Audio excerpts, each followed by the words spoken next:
जब आप steel sector को देखते हैं तो स्टील सेक्टर जीडीपी का 2% कंट्रीब्यूट करता है, इंडस्ट्रियल आउटपुट का 7% कंट्रीब्यूट करता है। 6 लाख लोग डायरेक्टली एम्प्लॉयड हैं, 20 लाख लोग इनडायरेक्टली एम्प्लॉयड हैं। 50,000 करोड़ रुपीज़ आपको स्टील सेक्टर से मिलता है। और steel is a basic raw material, चाहे इंफ्रास्ट्रक्चर ले लीजिए, कंस्ट्रक्शन ले लीजिए, ऑटोमोबाइल ले लीजिए, मशीनरी ले लीजिए, रेलवे ले लीजिए। आज की डेट में हमारी इंडस्ट्री में सबसे बड़ा चैलेंज है unorganised sector versus organised sector. जो अनऑर्गेनाइज सेक्टर जो मेटल स्क्रैप में डील करते हैं वो मेजर कंसर्न है। ऑफ कोर्स गवर्नमेंट ने उसको रिवर्स चार्ज में डाल दिया, बट उससे पर्पस फुलफिल नहीं हो रहा। आज मेटल स्क्रैप पे 18% का जीएसटी रखता है। हम ये कह रहे हैं कि आप मेटल स्क्रैप पे 5% कर दीजिए। उससे 2 फ़ायदे होंगे। जो अनऑर्गेनाइज सेक्टर है वो टेम्पटेड होगा ऑर्गेनाइज सेक्टर में आने के लिए, और सब्सिक्वेंटली 5% पे मैं अगर पे करूँगा और जब मेरा आउटपुट सेमी फिनिश गुड्स या फिनिश प्रोडक्ट 18% पे जाएगा तो डिफरेंशियल 13% जो है वो हम जमा करेंगे गवर्नमेंट को। तो गवर्नमेंट को कोई लॉस भी नहीं हुआ, और जो मेटल स्क्रैप आज की डेट में चैलेंज है अनऑर्गेनाइज वाला, वो प्रॉब्लम भी सॉल्व हो जाएगी। कल मुख्यमंत्री जी और यहाँ पे केंद्रीय मंत्री जी आए थे, उन्होंने काफ़ी आश्वासन दिया है इंडस्ट्री को सपोर्ट करने का। इस संबंध में आप लोग क्या? देखिए, जब हमें आश्वासन मिलता है तो हम जीएसटी नेक्स्ट जनरेशन 2.0 रिफॉर्म जो अनाउंस हुआ, हम इसमें चाह रहे थे कि मेटल स्क्रैप को लिया जाए और उस पर रेट रैशनलाइजेशन किया जाए। चूँकि ये नहीं हुआ है तो हमारा सजेशन फिर से उनके पास जाएगा, और बाकी हमारी वॉइस अगर यहाँ के चीफ मिनिस्टर हमारी बात लेके सेंट्रल में finance minister, CBIC, GST council में रखेंगे, तो जो अल्टीमेटली हम चाह रहे हैं, अल्टीमेटली देखिए स्टील सेक्टर आज मेरी इंफ्रास्ट्रक्चर का बेसिक नीड है। इसको अगर सपोर्ट नहीं मिला तो मेरी इंफ्रास्ट्रक्चर जिसके लिए हम सारी चीज़ें देख रहे हैं वो कैसे आएगी। तो आपको सिंप्लीफाई करना है। जीएसटी का मतलब है good and simple tax. Metal scrap शुरू से प्रॉब्लम थी, जब हम एक सजेशन दे रहे हैं जिससे प्रॉब्लम सॉल्व हो सकती है और रेवेन्यू शॉर्टफॉल नहीं होगा क्योंकि आपको वैल्यू एडिशन मिल जा रहा है, तो गवर्नमेंट को सुनना चाहिए हमारी बात। तो सर क्या फाइनेंस मिनिस्ट्री में आपने दिया है क्या प्रपोजल ये सब करने के लिए, जो उसमें फाइनेंस काउंसिल जो बताया नॉर्मन जोसेफ साहब ने, वो उसमें मैडम ही फाइनेंस चेयरमैन है फाइनेंस मिनिस्ट्री का, तो उसमें क्या कंसिडर करने के लिए आपने कोई लेटर दिया है? देखिए, ये सजेशन गए हुए थे तो उन्होंने पहला स्टेप लिया था रिवर्स चार्ज का, कि अनरजिस्टर्ड सप्लायर अगर मेटल स्क्रैप सप्लाई करता है रजिस्टर्ड बायर को तो उस केस में रिवर्स चार्ज लग जाएगा। उन्हें रिवर्स चार्ज तो लगा दिया, लेकिन रेट के बारे में कुछ नहीं कहा। फिर उन्होंने कहा कि जो अनरजिस्टर्ड सप्लायर है, जैसे ही वो थ्रेशोल्ड से ऊपर जाएगा, 40 लाख से ऊपर आ जाएगा, तो उसे रजिस्ट्रेशन लेना पड़ेगा। और जो अनऑर्गेनाइज सेक्टर है, जो रजिस्ट्रेशन लेना ही नहीं चाहता, तो उसके लिए 40 लाख की लिमिट कहाँ वर्क करेगी। जब आप 18 को 5 पे ले आएंगे, आप सोचिए ना एज ए कंज्यूमर बिहेवियर, 18 से जब 5 पे आ जाता है तो जो अनऑर्गेनाइज सेक्टर है वो भी टेम्प्ट करता है कि ठीक है मैं रजिस्ट्रेशन ले लूँ। और 5 लेने से जो बाद में सेमी फिनिश और फिनिश वाले हैं उनको क्रेडिट मिलती है, और फाइनल प्रोडक्ट पे आपको 18 मिल रहा है। तो सबकी प्रॉब्लम अगर एक साथ सॉल्व हो तो हमको वो काम नहीं करना चाहिए। तो अगर मान लीजिए हमारी बात पहले रखी गई थी और नहीं मानी गई है, तो एक बार फिर से सुन लिया जाए। आईफा स्टीलेक्स जो है वो अंडर द डायनेमिक लीडरशिप और योगेश मंधानी जी के अंडर में है। जब से इन्होंने प्रेसिडेंटशिप का चार्ज लिया है, स्टीलेक्स के अंदर काफ़ी प्रोग्रेस हुई है, और जीएसटी के सेशन भी स्टीलेक्स के अंदर काफ़ी रखा गया है।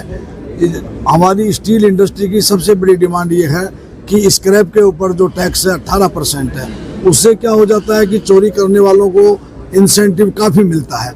अगर यही सरकार, जैसा विमल जैन साहब ने बताया, यही टैक्स अगर 5% कर दिया जाएगा तो चोरी बचेगी, गवर्नमेंट का रेवेन्यू बढ़ेगा। जो लोग अनऑर्गेनाइज सेक्टर में हैं वो ऑर्गेनाइज सेक्टर में कन्वर्ट होंगे, क्योंकि 40 लाख रुपए वाला जो अनऑर्गेनाइज्ड में आदमी है वो ये चाहता है कि भाई मैं क्यों रिटर्न भरूं। लेकिन जब टैक्स कम हो जाएगा तो धीरे धीरे वो समझेगा, जबकि उसको हेराफेरी करने के चांस कम हो जाएंगे तो एक सही रास्ते पर चलने की वो कोशिश करेगा। तो हमारी डिमांड जो है, अभी अपने ऑनरेबल में चीफ मिनिस्टर साहब आए थे, उनके माध्यम से भी ये रखी गई है। स्टीलेक्स के माध्यम से योगेश भाई जी के थ्रू भी कई दफ़ा रखा गया। हम सीतारमन मैडम से भी मिले थे, उन्होंने कुछ बातें हमारी सुनी है। अब इस प्लेटफार्म के माध्यम से योगेश जी दोबारा स्टीलेक्स के माध्यम से वहाँ डिमांड को रखेंगे, और मैं समझता हूँ कि आने वाले जो स्ट्रक्चरल चेंजेस जीएसटी में हो रहे हैं, हमारी बात ज़रूर सुनी जाएगी। और ये उम्मीद करते हैं कि सरकार इस बात को सुन करके, आज सरकार का 65,000 करोड़ रुपया बोगस बिलों के अंदर इन्वॉल्व है, और आज हर साल ये बढ़ता जा रहा है, और रिकवरी जो है कोई मुश्किल से 3-4% हो पाती है। इसलिए सरकार इस पर ध्यान देगी, और हमारी जो स्टीलेक्स की स्टील फर्नेस एसोसिएशन की जो ये दुविधा है, इससे इंडस्ट्री को बाहर निकालेगी, जिससे आने वाले समय में इंडस्ट्री की भी ग्रोथ होगी। सर, इस स्टील महाकुंभ के अंदर हम लोगों ने 2 दिन का ये कॉन्फ्रेंस लिया था। इसमें अलग अलग विषय पे काफ़ी चर्चा हुई थी।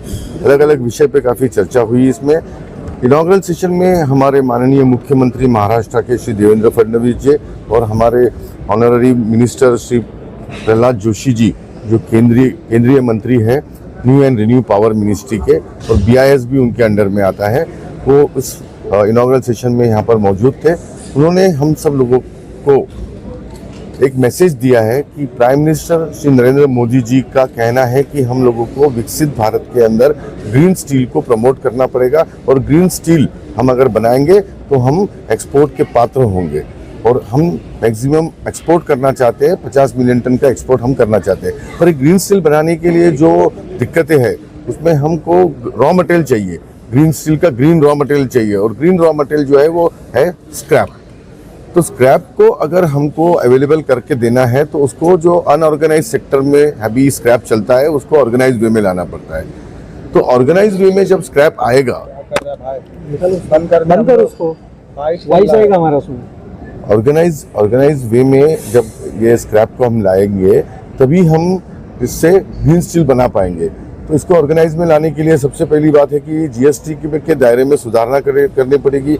स्क्रैप के GST की जो दर है उसको घटाना पड़ेगा, 18% से 5% पे लाना पड़ेगा, ताकि उसमें जो ऑर्गेनाइज्ड और अनऑर्गेनाइज्ड का जो प्रॉब्लम है वो रिजॉल्व हो जाए और सारा के सारा जो स्क्रैप है वो ऑर्गेनाइज्ड वे में आ जाए सिस्टम के अंदर।